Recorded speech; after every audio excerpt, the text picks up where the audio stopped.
cerebral juices flowing, and they'll go by quite quickly. The last ones will also move quickly, but we'll have some in the center that we'll chew on for a bit and process and analyze together. So back to this first one. Research answers all questions. Well, in order to assess this statement, we have to perhaps go to a concise definition of what is research. And research, very succinctly, is systematic inquiry based on gathering and analyzing information designed to develop or contribute to generalizable knowledge. Now, that generalizable knowledge means simply that we want to apply our findings beyond the immediate. But I'd like us to focus on that first phrase, the systematic inquiry, because that word inquiry does mean we're seeking to answer questions. The reality, however, is that there are many types of questions. Questions such as, what is the symbol for iron? Now that's something we simply need to learn. What is or another question, how well has Jared mastered the objectives of this particular course? Now that we answer through a process, as another systematic process, but it's the process of evaluation or assessment. Then we have a question such as this: how do we convey the strategic priorities of our organization? That's something that we would answer through a process of development. And then we have a question like this: should physician-assisted suicide become legal? And that's a question that we answer through ethical or policy analysis. So as you can see, there are a variety of questions that are important to us at different moments in our lives that are answered by other processes other than research. Nevertheless, research does have an important role to play in answering questions. So, this statement, research answers all questions, is that a myth, a half-truth, or a truth? Well, that is a myth. Research does not answer, it's not appropriate to answer all questions. Research is only one approach to finding answers to the problems we encounter in life. Nevertheless, research can assist in many non-research questions. Let's go back for a moment to the physician-assisted suicide. We talked about that in terms of ethical or policy analysis. Nevertheless, there is research we could do around the concept of physician-assisted suicide, such as, are patients and healthcare providers, what are their attitudes and beliefs regarding physician-assisted suicide? What factors contribute to request for physician-assisted suicide? And what is the experience of families whose loved ones participate in PAS? So this is contributions of research around an area that the primary question may not be answered perhaps by research, but research can assist in these non-research questions. We go now to a second statement. And again, this is a warm-up, and it has to do with conducting research is hard work. So, what do you think? If you've done research, you know that this is a truth. In fact, this is a truth that is illustrated in Scripture. Solomon, in the book of Ecclesiastes, writes, I set my heart to seek and search out concerning all that is done under heaven. God has given this difficult assignment to the children of men so that they can be active in it. A third statement. I can't do research. So, what is that? A myth, a half-truth, or a truth? What do you think? Well, that is a half-truth. And the reason it's a half-truth is because that is only true if you believe that that's the case. So, with that warm-up, we now move into the fourth statement.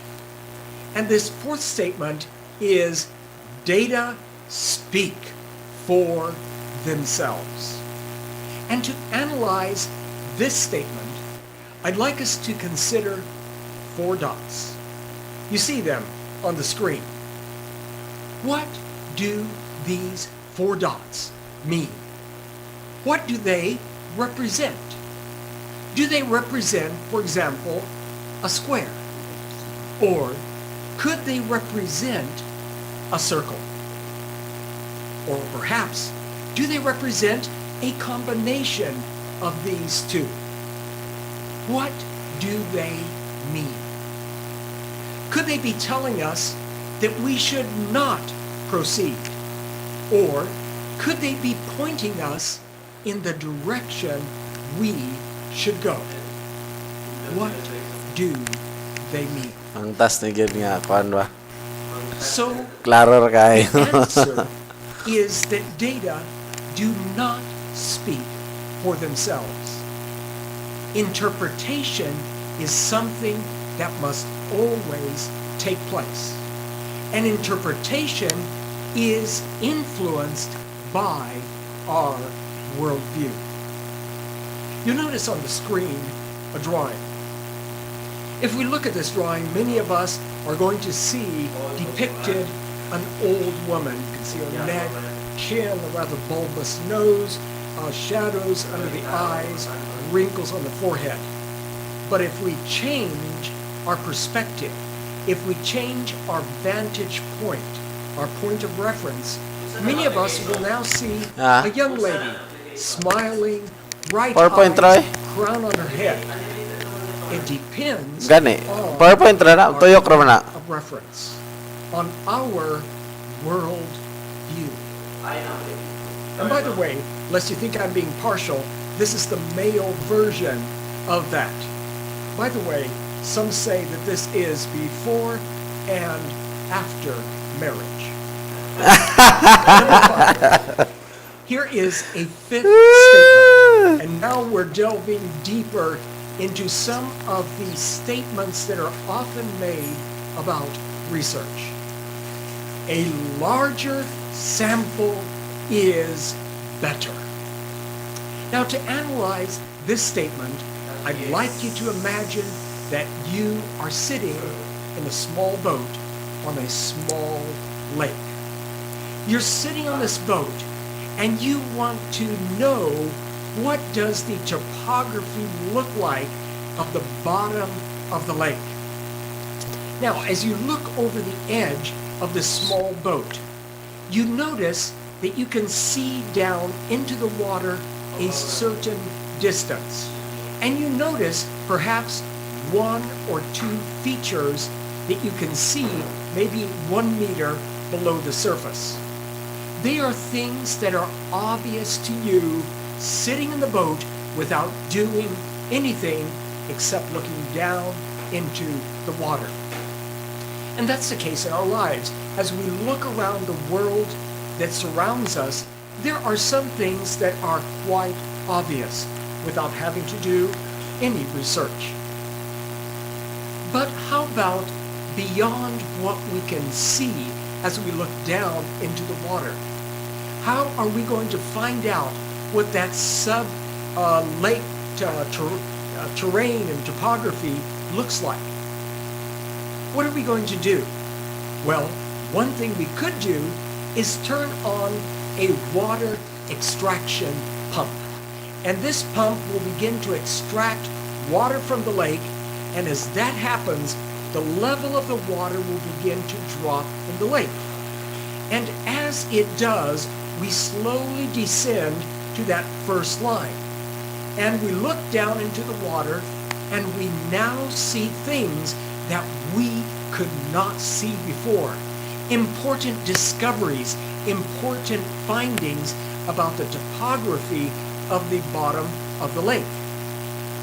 We want to find out more, and so we continue to pump water out of the lake until our boat reaches that second line that you see just below the fish in the picture. The fish, of course, has descended down into the lower part.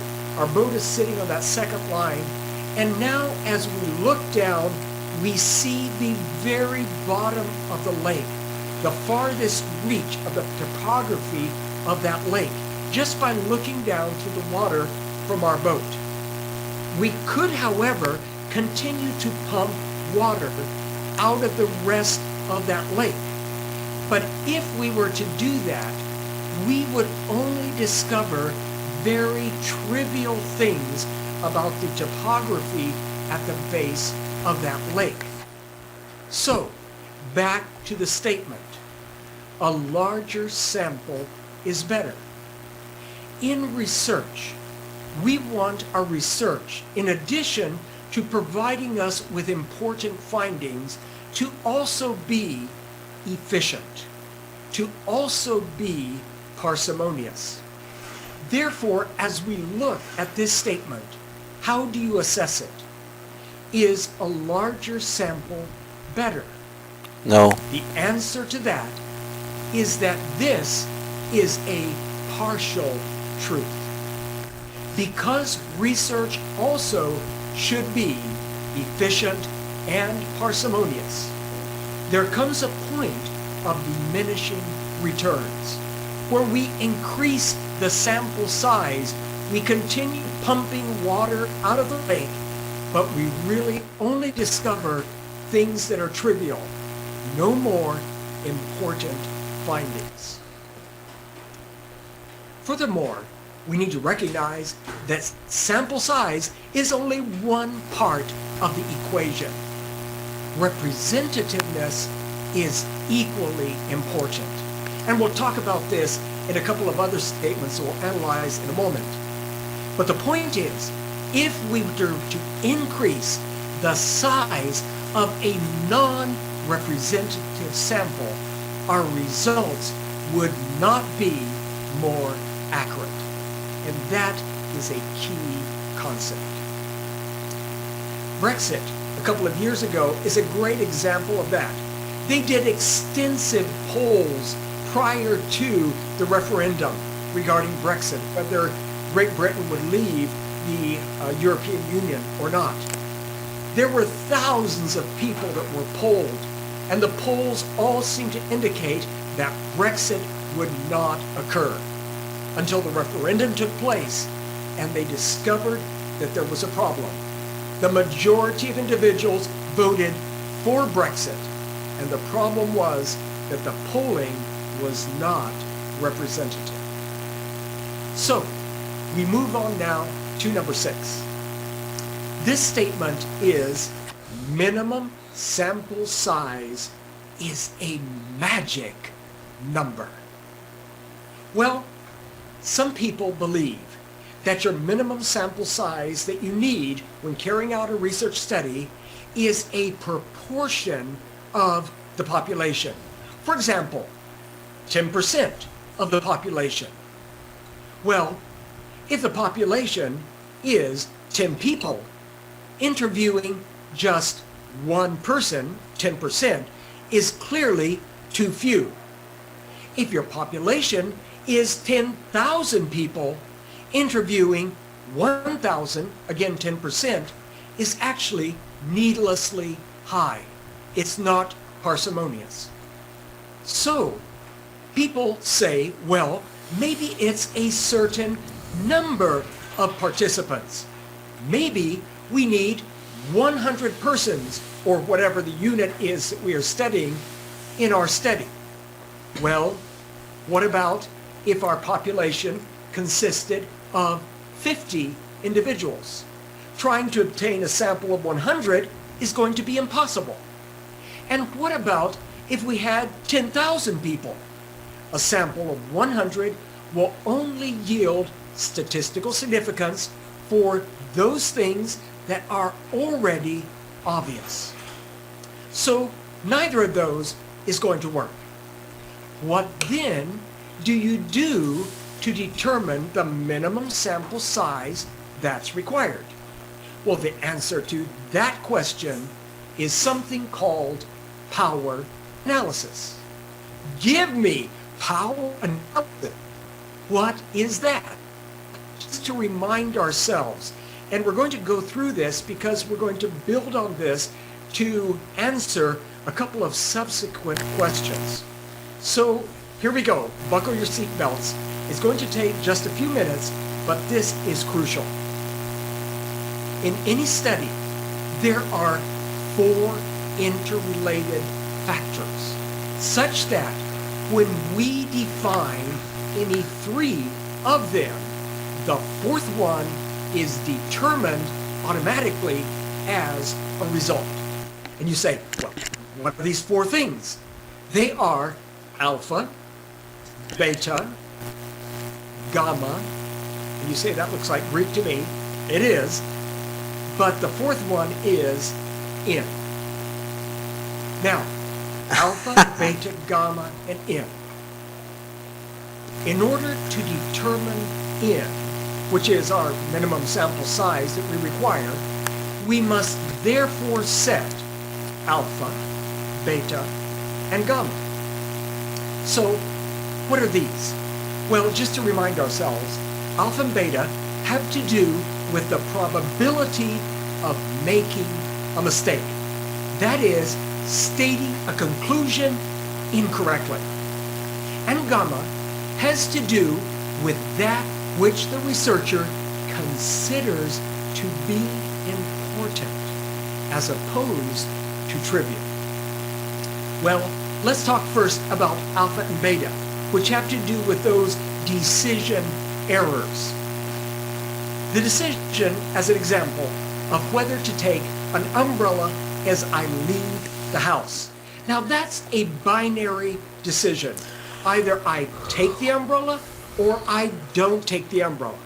Now, regardless of what I do, there are situations in the real world that I'm going to confront that day. Either it's going to rain or it will not rain. If I take the umbrella and it rains, everything is okay. But if I take the umbrella and it does not rain, I've committed an error. I've carted around an umbrella all day, it's bothered me, and I never used it. I made a mistake. And that mistake has to do with my decision to take an umbrella. The alternate decision of not taking an umbrella also confronts the reality of the day, that either it rains or it doesn't rain. So if I don't take an umbrella and it does not rain, everything is fine. But if I don't take the umbrella and it rains, I've made another type of error. The first type of error is what we refer to as type 1 error. And the second type of error is type 2 error. Now, to change the analogy, let's suppose that I am a physician. I'm talking about schools of medicine, so here is an example. I'm a physician, patient, that's displaying certain symptoms. I need to decide whether that patient a certain medication or not. Now, my decision, again, is I either give the medication or I do not give that medication for this particular diagnosis. So, if I decide to give that medication, I'm confronted with a reality that will happen in that patient's life. Either that medication will be effective or it will not be effective. If it is effective, I have done the right thing. I gave them the medication, and that medication was effective for their type of situation.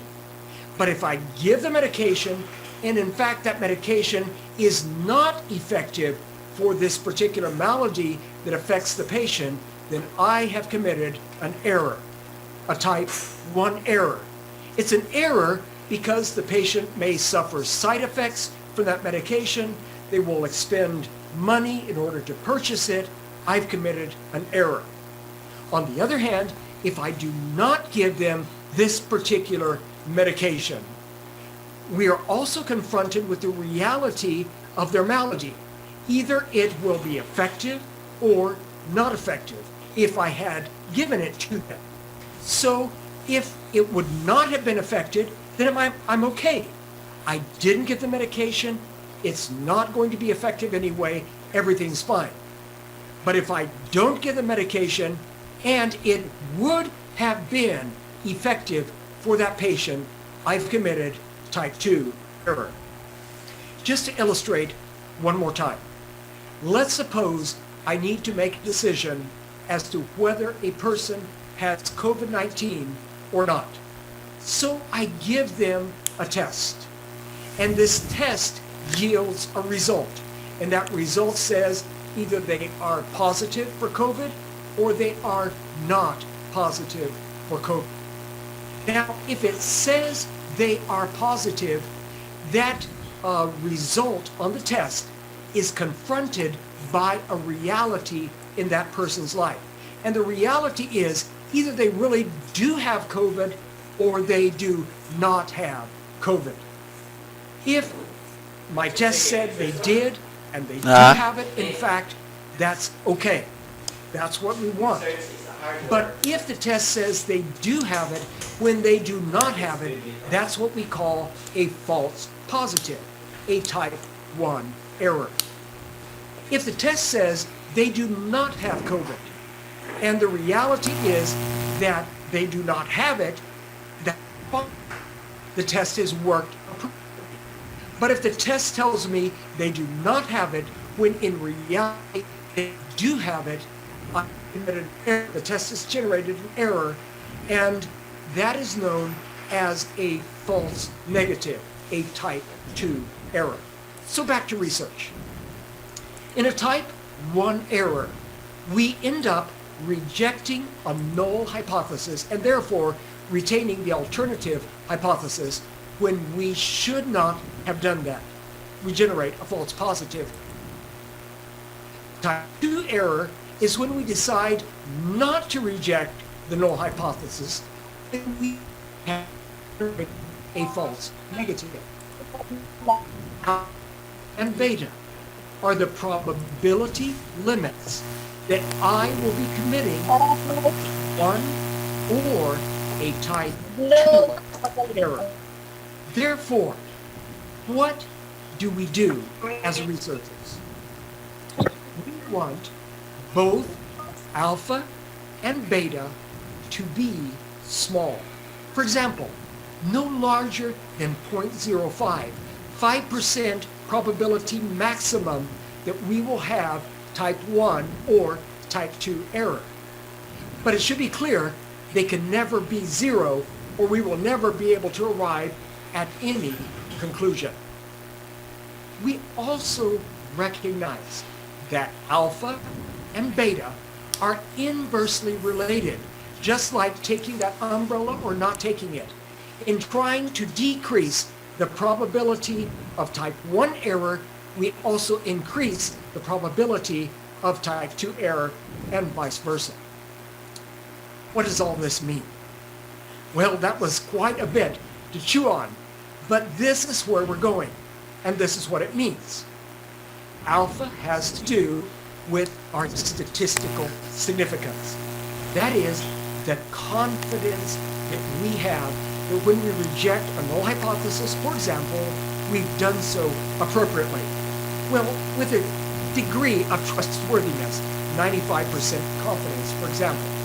Beta has to do with the matter of power. That is the sensitivity of being able to detect things in our research.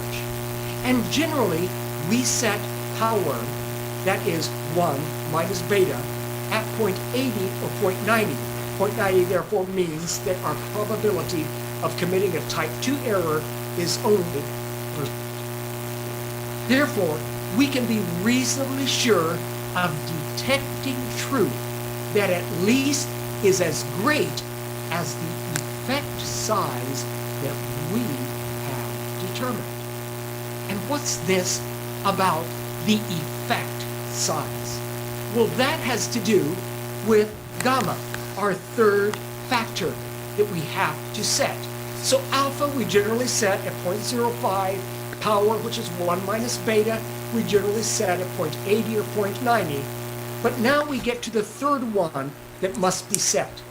And that has to do with meaningfulness, effect size. And meaningfulness is the minimum difference or the minimum relationship that will be important to us. Now, that minimum difference, for example, we often define it in terms of the proportion of sigma. Now, 0.3 sigma, for example, would be about a third of a standard deviation. In other words, the difference between the mean of the control group and the mean of the experimental group, for example, any difference greater than 0.3 of a standard deviation is going to be important for us. Or if we're talking about a relationship, the minimum relationship we would define in terms of variance explained, which is r squared. For example, if r is equal to 0.30 in our results, then our r squared is 0.09. That means that we have explained with this relationship 9% of all the variance due to all possible factors. And we say anything greater than that is going to be important to us. So, how do we determine effect size? Well, by deciding what is the minimum difference or the minimum relationship that will be important to us. And we base that on theory, on prior research, what are the typical minimum differences that have been found, and experience and logic. So, how are we going to proceed? Well, it goes something like this.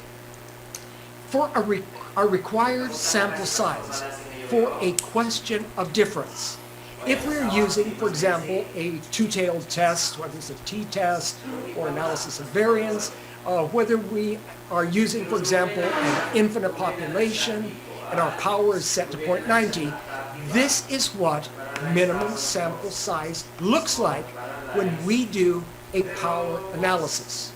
For example, if we set alpha at 0.05, you notice that if we change that alpha to 0.01, we want to be 99% confident our sample size has to be larger. Also, if we want to detect an effect size, a gamma, that is smaller, as we move in that direction, our sample size also increases.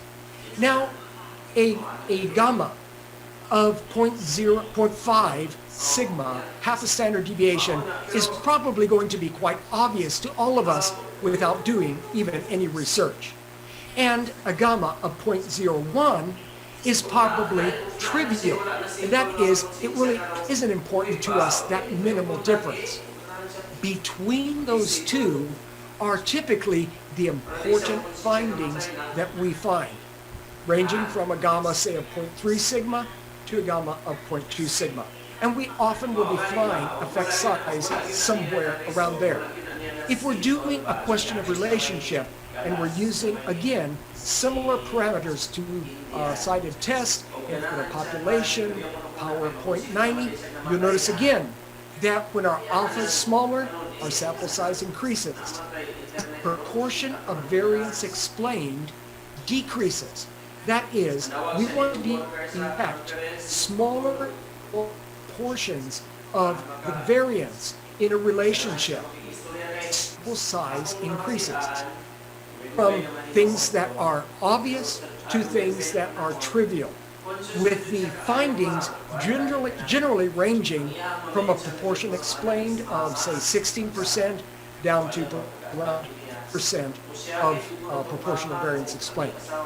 So, for a given population, the smaller alpha that we set and the smaller beta, that is, the greater power, because power is 1 minus beta, and the smaller gamma, that is, the smallest effect size that we will consider to be important, the greater must be our sample size.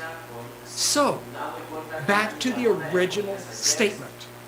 Is minimum sample size a magic number? And the answer to that is, well, it's a half-truth. Because it is not a magic number in terms of a set number for all studies. It's not a magic number in terms of a proportion of the population, although those are ideas amongst many people in research. However, it is a number that is through a process called power analysis, where we seek to balance and while taking gamma effects into. Well, that foundation for a number of things we're going to talk about. This next one is, if something is statistically significant, means that it is important. Now, heard of the 6 degrees of separation. Back in about 1967, Dr. Stanley Milgram wrote an article in the very first number of the journal Psychology Today, and he proposed the theory that anyone in the world is no more than 6 relationships away from any other person. That is, you know someone, who knows someone, who knows someone, and you'll get to any person in the world with 6 relationships.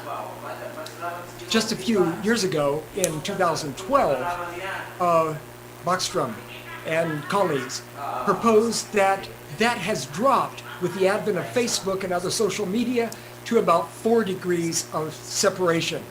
And I would add that with Twitter and TikTok, we're probably down to 3 or less degrees of separation between any 2 individuals on the planet. Now, the point of all this is that everything is interconnected.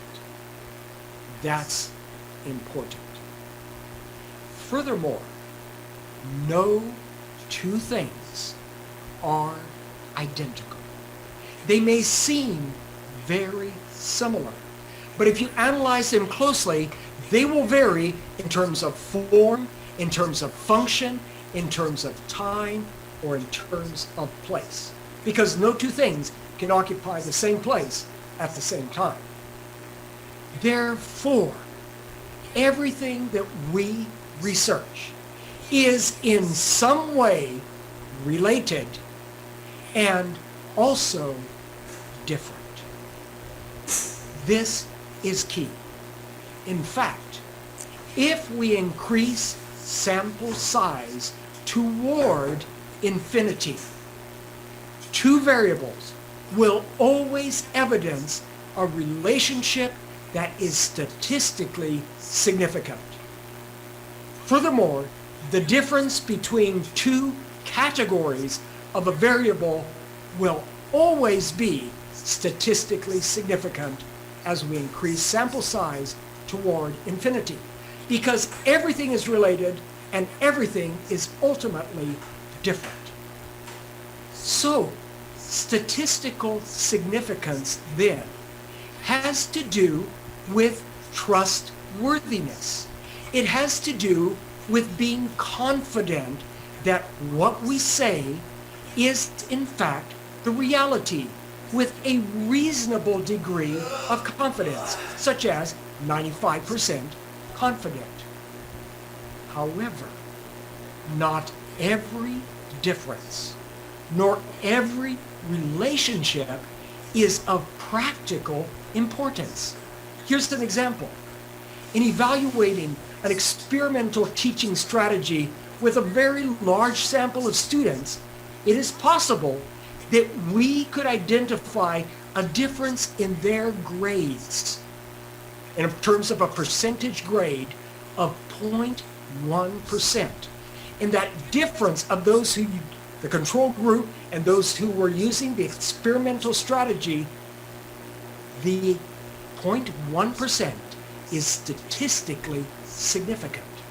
However, that is not likely to be a meaningful difference in terms of, for example, the educational value or the cost of implementing that program. So we're talking actually about two things, P and gamma. P has to do with statistical significance.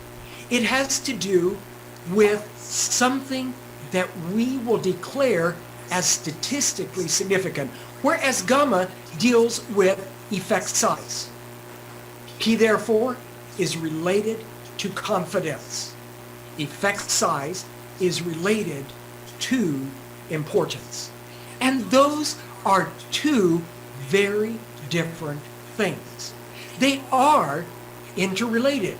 They do connect because statistical significance, confidence, is necessary in order to talk about importance, but it is not sufficient. In other words, we must have statistical significance before we can talk about importance, effect size. But we can have statistical significance and something not be important. So, back to the statement. If it is statistically significant, does that mean it's important? And the answer is, that is a popular myth. Well, we go to, and before we do that, we must be careful not to allow the scientific fascination of measuring minutia precisely to distract us from that which is truly meaningful. Number 8, here's the statement. If we find no statistical significance, I can then conclude as the researcher that there is no difference or no relationship. If I did not find a statistically significant difference, can I state there is no difference?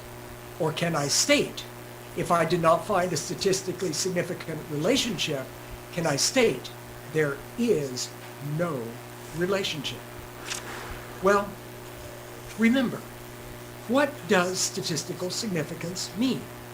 It means very simply that we have confidence, reasonable confidence, that there is reasonable trustworthiness in the data, in the results that I'm looking at. And if I have no statistical significance, well, that means that I don't have confidence and I do not have trustworthiness.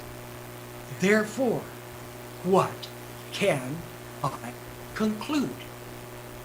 If I don't have trustworthiness and I don't have confidence, I can conclude nothing.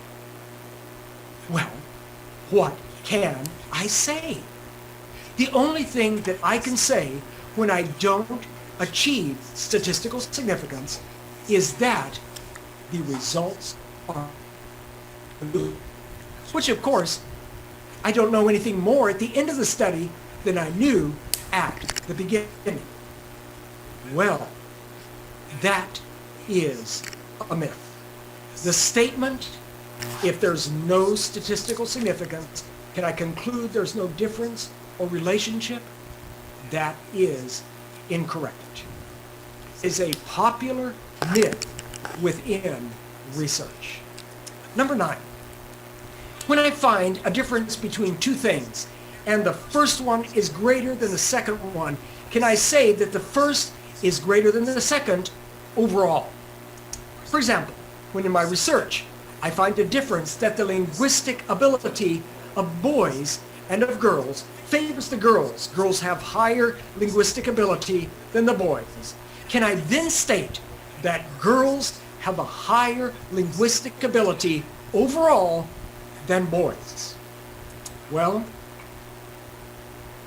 whenever we conduct research, we take our sample from a sampling frame.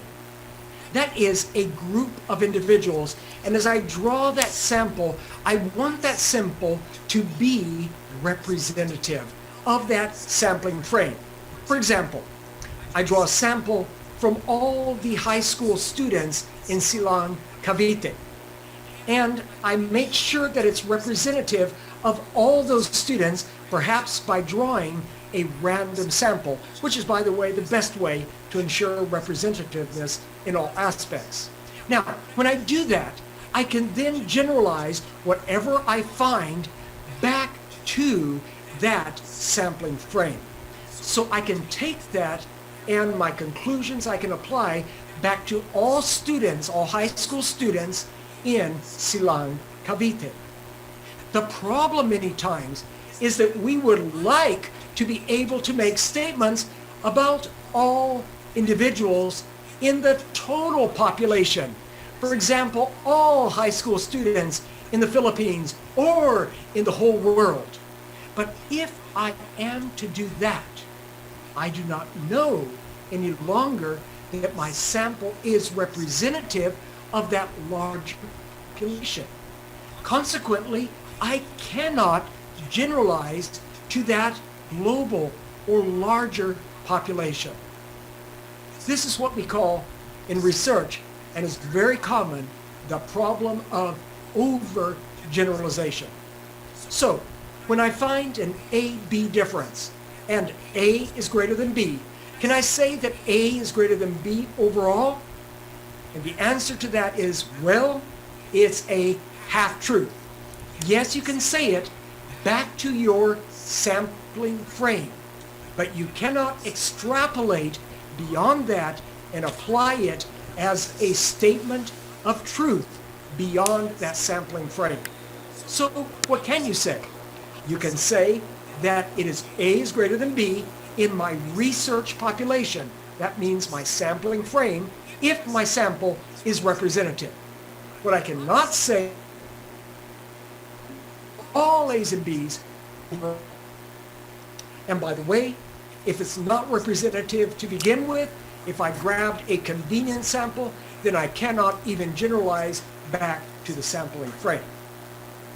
Number 10. If I find a relationship between X and Y, can I say X therefore has an effect on Y? For example, we find that 99% of heroin addicts drank milk as a child. Would I therefore conclude that drinking milk leads to heroin addiction? Or, if I find that there's a strong relationship between years of married life and mortality, and by the way, there is a very strong relationship. The longer a person is married, the more likely they are to die. Should I therefore conclude that marriage is the cause of death? Well, we have to remember that there's an important difference between correlation and causation. This difference implies a relationship between the two, but also a difference. Correlation is necessary for causation.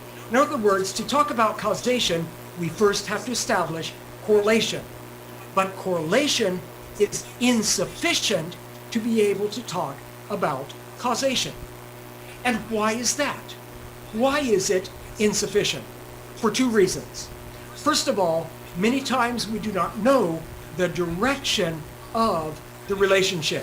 For example, I notice that the faster a windmill is rotating, the wind speed is also moving more quickly. That is, they are correlated. So what is my conclusion? That windmills are big fans that produce wind? What is the direction of that relationship? Or to give another example, we look at an accident. We've arrived on the scene. A car has crashed into the tree and there is a blown out tire on the car. So, do I conclude that the wreck produced the blowout or the resulted in the wreck? The problem is I arrive ex post facto, after the fact. And like in many types of research, it's impossible to know the direction of the relationship. The other complicating factor is the presence of a third variable. For example, I've noticed that as ice cream sales increase in the 12-month period of a year, the rate of deaths by drowning also rise and follow that same trend. So, would I conclude then that ice cream consumption precipitates drowning? Or is there a third variable involved? And that is, the hotter the weather, the more ice cream people eat, and also the more they go swimming. And with swimming comes increased risk of drowning. So the third variable is actually the causal factor. So back to the statement. If I find a relationship between two things, can I say, therefore, that one has an effect on the other? And the answer is no. That is a myth, although a popular one in many places in research. So what can I say when I find a relationship? I can say that these things relate, that they correlate. I can say that one is associated with the other.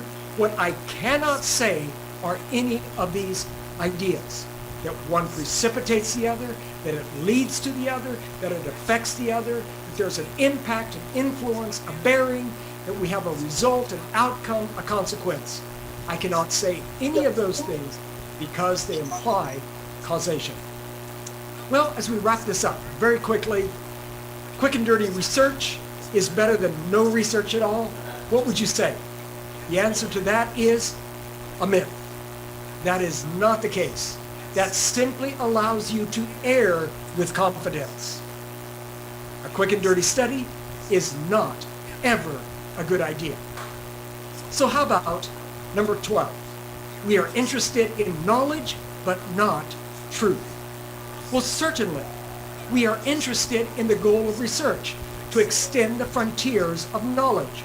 We are interested in knowledge, but we are also interested that that knowledge be a true and accurate reflection of reality.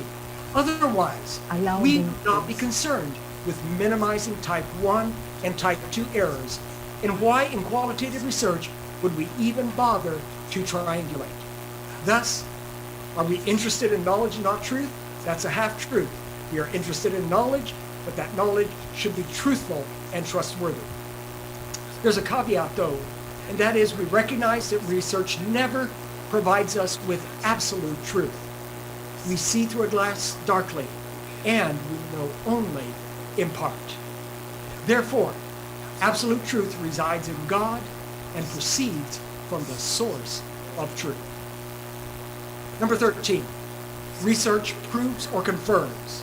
If we want certainty, we would have to set alpha to 0.000, and if that were the case, we would always find that P is greater than alpha. Therefore, no statistical significance, and we would have to state that inconclusive results. So if we set it to anything else, such as alpha 0.05, we consequently cannot say that we have ever proved something. We live in a world of probabilities and possibilities, not certainties. Therefore, the results of research probe a theory, but do not prove theory. The bottom line is that research has no absolute answers. There is never a last word in research, only a latest word. Our next to the last one, very quickly, I can research something about which I know nothing. Well, certainly, we conduct research because we don't know. However, to push back the frontiers of knowledge, it helps to be standing on the frontier. Alexander Fleming, for example, who discovered penicillin, was, first of all, a physician and a microbiologist, a bacteriologist, and therefore he perceived not to throw away that abnormal Petri dish. So can I research something about which I know nothing? That is a half-truth. You can certainly do that, but you do it best in areas of expertise. And the last one, number 15. When we conduct research, we always learn something of value. So what do you think? Is that a myth, a half-truth, or a truth? And that is a truth. We always learn something, even if it's only what we will do differently next time. So, I believe we're about out of time. Here's our quiz. It's a 1-minute quiz. So, are you ready? Here it goes. Research answers all questions. What is that? That is a myth.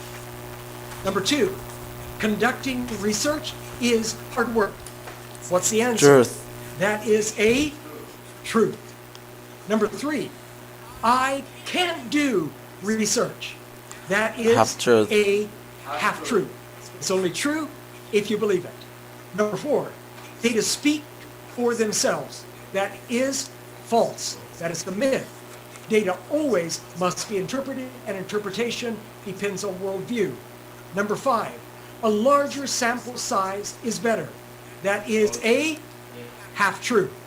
To a certain point, a larger sample size is better, but once you reach that point, it's diminishing returns and you lose efficiency. Number 6, minimum sample size is a magic number, and that is, well, a half-truth. It's not a set number, it's not a proportion of the population, but it is a specific number determined by power analysis. Number 7, if something is statistically significant, it means that it is important. And that is a myth. Number 7, if no statistical significance, I can conclude no difference or no relationship. And that is a Myth. popular myth. Number 9, if I find an A-B difference and A is greater than B, I can say that A is greater than B overall. That's a half-truth. It only applies to my sampling frame from which I took the sample. Number 10, if I find a relationship, then it's sufficient to be able to say that X has an effect on Y. And that is another popular myth. Number 11, quick and dirty study is better than no study. That is a myth. And then number 12, we are interested in knowledge, not truth. That's a half-truth because we are interested in both knowledge and truthfulness of knowledge. Research proves or confirms. That is a myth. And finally, number 14, I can research something about which I know nothing, and that is a half-truth. I certainly can, but I do best when I'm in the area of expertise. Oh, and number 15, when we conduct research, we always learn something of value, and that is a truth. So, how did you do? What were your results? Well, let's find out. I think you did better. Oh yes, there it goes. Measuring your results looks like 70%. Oh no, here we go. 90. Oh, 100. Well, is that 100%? Is that a myth, or is it a half-truth, or is it a truth? That's for you to decide.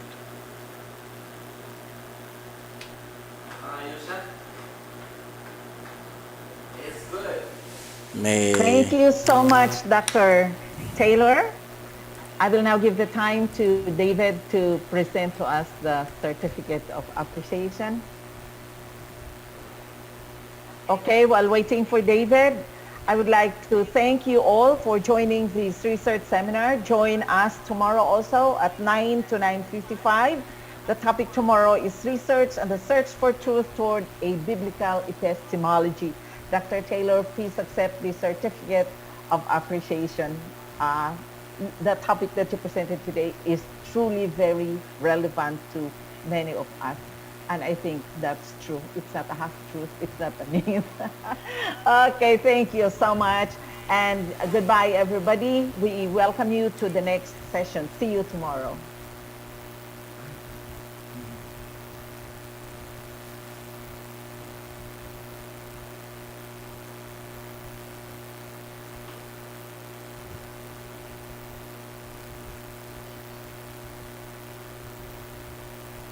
Pindot po to sa room to, oh.